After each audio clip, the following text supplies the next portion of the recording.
청문회를 통해서 저와 관련된 모든 의혹을 밝히고자 합니다만 일정을 정하는 문제로도 분열과 여러 논란이 있는 상황입니다. 이에 정의당에서 저와 관련 의혹에 대한 조속한 소명을 요청하였기에 내일 중 소명을 드릴 예정입니다. 관련 사항을 정리 중이지만 이 자리를 빌려 다음과 같이 저의 심경을 밝히고자 합니다.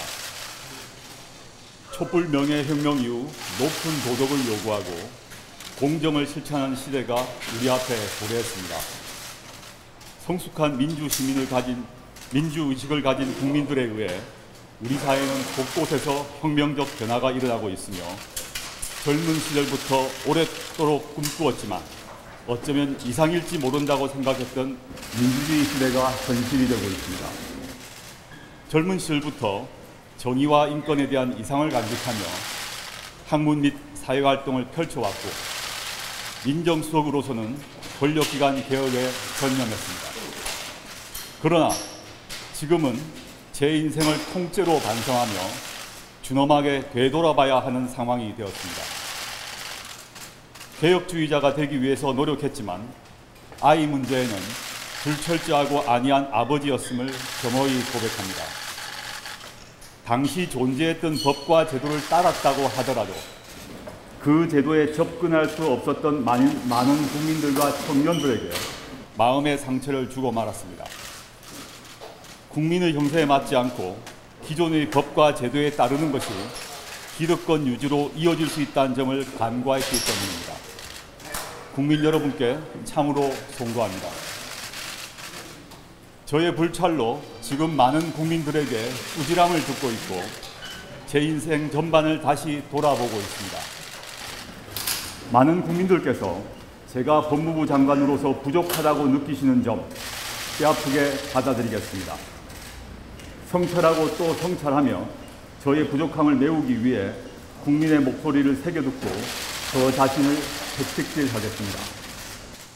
하지만 권력기관 개혁이라는 문재인 정부의 핵심 국정 과제를 이행하라는 국민의 뜻과 대통령님의 국정 철학은 반드시 지켜져야 합니다. 개인 조국, 국민들의 눈높이에 부족한 점이 많습니다.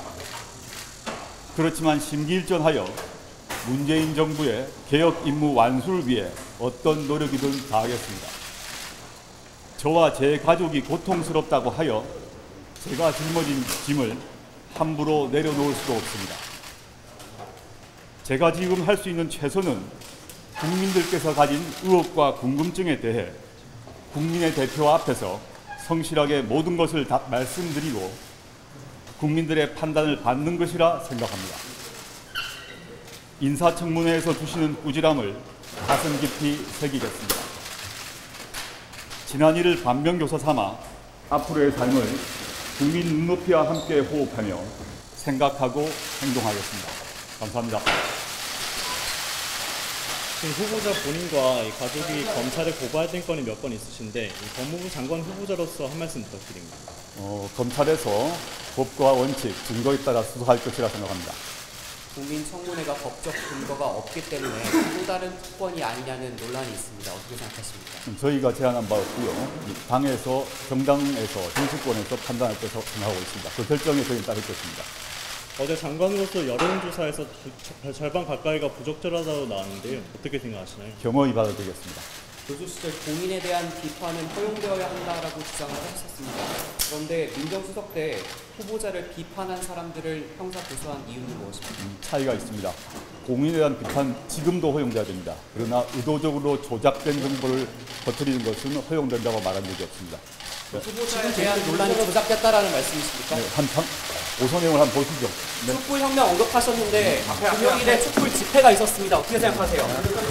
이범희판 의혹이